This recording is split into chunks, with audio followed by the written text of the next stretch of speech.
राधे राधे।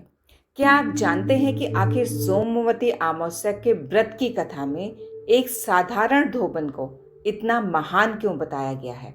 आखिर ऐसा कौन सा त्याग था जिसने एक मृत व्यक्ति को भी पुनः जीवन दिला दिया? आज हम सुनेंगे सोमवती अमावस्या की वह लोक प्रचलित व्रत कथा जिसे सदियों से श्रद्धा और विश्वास के साथ सुना और सुनाया जाता है।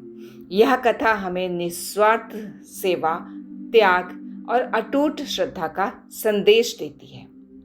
प्राचीन समय की बात है। एक नगर में एक निर्धन किंतु धर्मपरायण ब्राह्मण अपनी पत्नी, पुत्र और अत्यंत ही सुशील तथा रूपवती कन्या के साथ रहता था। जब कन्या विवाह योग्य हुई तब उसके माता पिता ने योग्य वर की खोज प्रारंभ की। विवाह से पूर्व उन्होंने एक विद्वान ज्योतिष से कन्या की जन्मपत्री दिखाई। जन्मपत्री का गहन अध्ययन करने के पश्चात ज्योतिषी का मुख गंभीर हो गया। उन्होंने कहा कि इस कन्या के भाग में एक बड़ा संकट लिखा है। विवाह होते ही इसके पति की मृत्यु का योग बन रहा है। यह सुनते ही ब्राह्मण और उसकी पत्नी के पैरों तले मानो धरती ही खिसक गई हो। उनकी आंखों से आंसू बहने लगे और वे उपाय पूछे। ज्योतिषी ने कुछ देर विचार करने के बाद कहा कि इस संकट का एक ही उपाय है। समुद्र पार रहने वाली एक महान पतिव्रता स्त्री है जिसका नाम सोमा धोबन है। यदि वह अपने अखंड सौभाग्य का पुण्य इस कन्या को प्रदान करे तभी यह वैधव्य योग अथवा अर्थात विधवा योग इसका समाप्त हो सकता है। यह सुनकर ब्राह्मण का पुत्र अपनी बहन को साथ लेकर बिना समय गंवाए सोमा धोबन की खोज में निकल पड़ा। अनेक जंगलों, पर्वतों और नदियों को पार करते हुए दोनों भाई बहन कई दिनों बाद उसके घर पहुंचे। ब्राह्मण के पुत्र और उसकी बहन ने निश्चय किया कि वे अपनी पहचान बताए बिना सोमा धोबन की सेवा करेंगे। प्रतिदिन ब्रह्म मुहूर्त में उठकर वे उसके घर की सफाई करते, आंगन लीपते, पानी भरते, चूल्हा तैयार करते और घर के अन्य सभी कार्य करके चुपचाप वापस लौट जाते।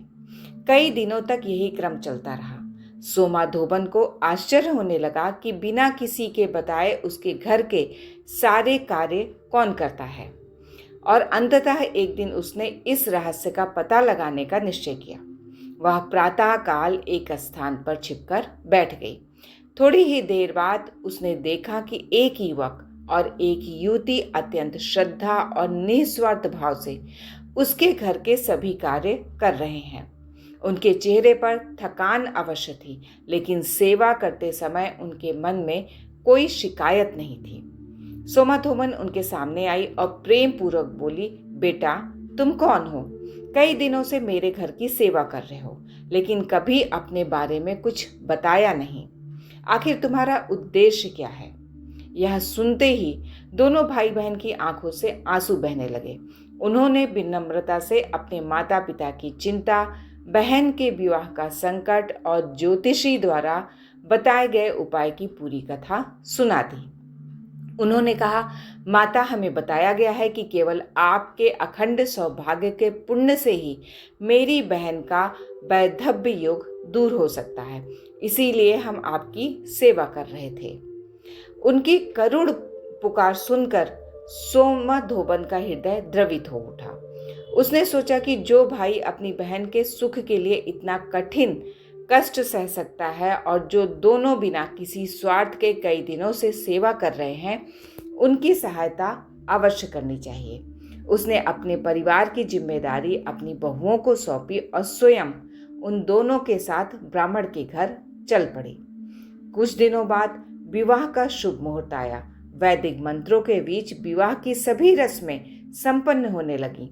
जैसे ही अंतिम विधि पूर्ण हुई, अचानक से वर भूमि पर गिर पड़ा। उसके शरीर में कोई हलचल नहीं रही। घर में चीख पुकार मच गई। नववधू विलाप करने लगी। माता पिता शोक में डूब गए और उपस्थित सभी लोग स्तब्ध रह गए। ऐसा लगा मानो ज्योतिष की बात सत्य सिद्ध हो गई हो। उसी समय सोमा धोबन आगे बढ़ी।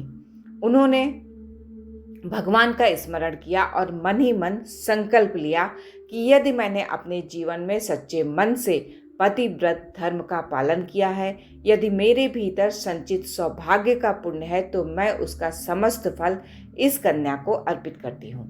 ऐसा कहते ही उसने अपना समस्त सौभाग्य पुण्य उस नववधू को समर्पित कर दिया। उसी क्षण एक अद्भुत चमत्कार हुआ कि जो वर कुछ क्षण के लिए निर्जीव पड़ा था, उसके शरीर में फिर से प्राणों का संचार होने लगा। उसने धीरे धीरे अपनी आंखें खोली और उठकर बैठ गया।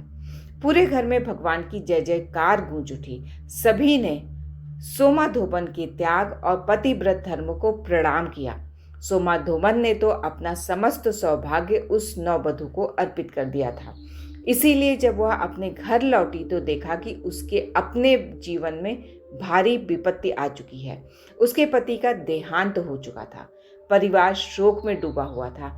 एक क्षण के लिए उसके हृदय में भी वेदना उठी, लेकिन उसने अपने त्याग पर कभी भी पश्चाताप नहीं किया। उसे विश्वास था कि जो कुछ भी हुआ वह भगवान की इच्छा से हुआ है। उसने निश्चय किया कि वह अपने पति के कल्याण और पुनः अखंड सौभाग्य की प्राप्ति के लिए पूर्ण श्रद्धा और नियम पूर्वक भगवान की आराधना करेगी। उस दिन सोमवती अमावस्या का पावन पर्व आया। प्रातःकाल ब्रह्म मुहूर्त में उठकर सोमाधोबन ने पवित्र नदी में स्नान किया। उसने भगवान शिव, भगवान विष्णु और पीपल वृक्ष का श्रद्धा पूर्वक पूजन किया। फिर उसने पीपल वृक्ष की परिक्रमा करते हुए भगवान से प्रार्थना की, हे प्रभु, यदि मेरे जीवन का त्याग, मेरी सेवा, मेरा पतिव्रत धर्म सच्चा है तो मेरे पति को पुनः जीवन प्रदान करे। यदि मेरे द्वारा किया गया यह व्रत आपको प्रिय है तो मेरे परिवार का कल्याण करे। उसने पूरे मन से व्रत का पालन किया और दान पुण्य किया और अपना समस्त पुण्य भगवान को समर्पित कर दिया। कहा जाता है कि उसकी निष्काम भक्ति, त्याग और अटूट विश्वास से भगवान प्रसन्न हुए। उनकी कृपा से सोमाधोबन के पति को पुनः जीवन प्राप्त हुआ और उसका अखंड सौभाग्य लौट आया। उसी दिन से ये लोक मान्यता प्रचलित हुई कि जो स्त्री श्रद्धा, विश्वास और नियम पूर्वक सोमवती अमावस्या का व्रत करती है, भगवान शिव की कृपा से उसके जीवन में सुख, शांति और मंगल बना रहता है। विवाहित महिलाएं अपने पति की दीर्घायु की कामना करती हैं और अविवाहित कन्याएं योग्य जीवन साथी की प्रार्थना करती हैं। साथ ही इस दिन पितरों के निमित्त तर्पण, दान, पुण्य कर्म करने से भी विशेष फलों की प्राप्ति होती है।